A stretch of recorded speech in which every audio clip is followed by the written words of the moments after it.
This is my live audience.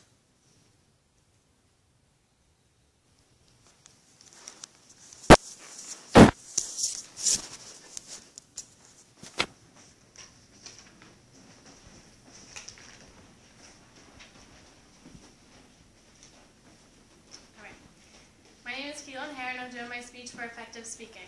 I researched all about the swine flu and want to share with you about what it is and what happened throughout the time it was happening. Take a few minutes to absorb the information that you learn and take something from it. The CDC confirmed 2 cases of the swine flu. The first, April 15, 2009, a 10-year-old boy from California.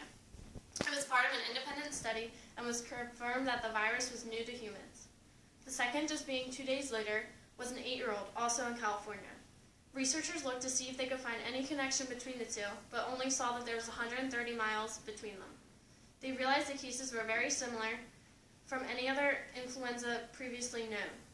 The source of the infection is still unknown, with just 2 cases being found. Concern was raised that the virus came into the human population and was quickly spreading. In the month of April, the virus was announced to the World Health Organization. They began working to develop a virus that could prevent the vaccine.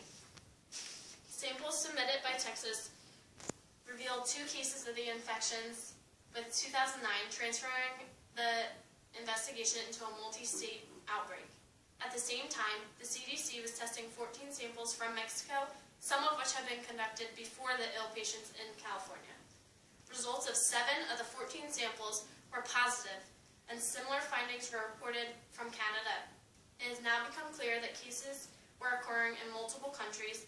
The CDC uploaded the complete gene sequence publicly online so scientists could use them for public health research and compare to other influenza viruses collected before. The director of the World Health Organization declared that the outbreak a public health emergency of international concern. It was then that they determined a public health emergency existed nationwide. As part of the pre-pandemic planning efforts, the federal government purchased 50 million treatment courses of the antiviral drugs. The director raised the level of influenza pandemic alert from phase 3 to phase 4, and a few days later raised it to level 5. Based on reports of the deaths in Mexico, the CDC issued a travel health warning recommending that United States travelers do not travel to Mexico. As the outbreak spread, the CDC began receiving reports of school closures, just showing that it was meant to slow the spread of the disease. In the beginning of May, the CDC test kits began shipping to domestic and international public health laboratories. By May 1st, they had identified interesting things about the H1N1 influenza virus. It was a quadruple reassortment virus, meaning that 4 different types of influenza came together to make the virus. The CDC showed that they were similar, which means they originated from the same source. Labs no longer need to send samples to the CDC for confirmation. They analyzed 5,000 influenza virus samples, 5 times the number that they previously did before. By the middle of the month, 40 states have validated to conduct their own H1N1 testing, with 8 states having multiple laboratories for their own testing.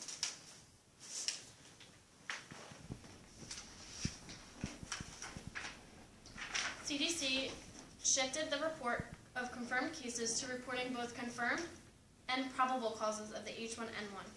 At this point, 98% of probable causes were testing positive for the virus. The largest number of 2009 were confirmed.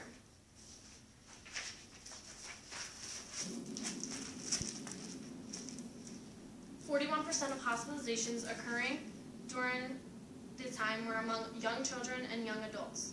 Pregnant women had the most risk and were recognized early within the outbreak. In the report, 71% of hospitalized patients were with a chronic illness.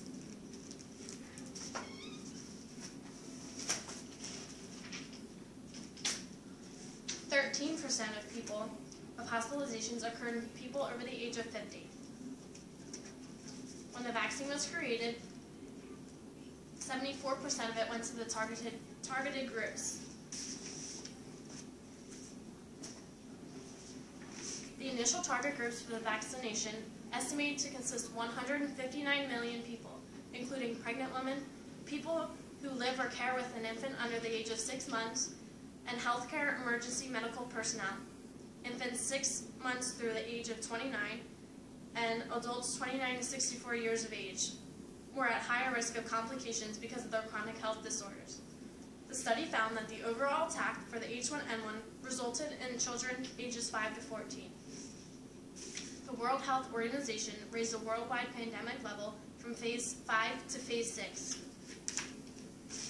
After the World Health Organization declared the pandemic on June 11th, the virus continued to spread throughout the United States. All 50 states, the District of Columbia, Puerto Rico, and the U.S. Virgin Islands were all the largest number of the H1N1 cases of anything worldwide.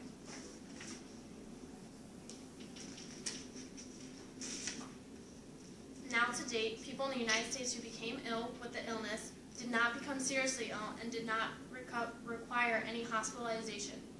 By the end of August 2009, the prototype vaccines to prevent the H1N1 were developed. Production was in enormous quantities used to give to everyone in the United States who needed it. By mid-October, every state had purchased the order to get the vaccine. The first doses were administered on October 5th, 2009. As vaccine supply increased by late November, early December, most states began easing the restrictions on the ability to get the vaccine. The President of the United States declared a National Influenza Week in January and encouraged all Americans to observe the week by getting the shot and influencing everyone else that they know to do so as well. It highlighted the importance of the vaccine to the general public. The activity quickly came to baseline levels in January, but persisted for a few more months at much lower levels. By May, when the influenza level in the United States were extremely low, they reported that the 2009-2010 influenza season has finalized on May 28, 2010. Beginning early and continuing throughout the year, the CDC took special state and local health partners informed of what they were doing. Messages were regularly announced and provided to maintain constant, clear, and communication across the response. The CDC worked hard to keep the public formally informed. When talking to my mom about what happened and what she thought about the whole situation, she told me she didn't want to catch it or hurt her baby, which is now my 4-year-old sister. She was a couple months pregnant when it first emerged, and she said she first heard it, she wasn't very concerned. But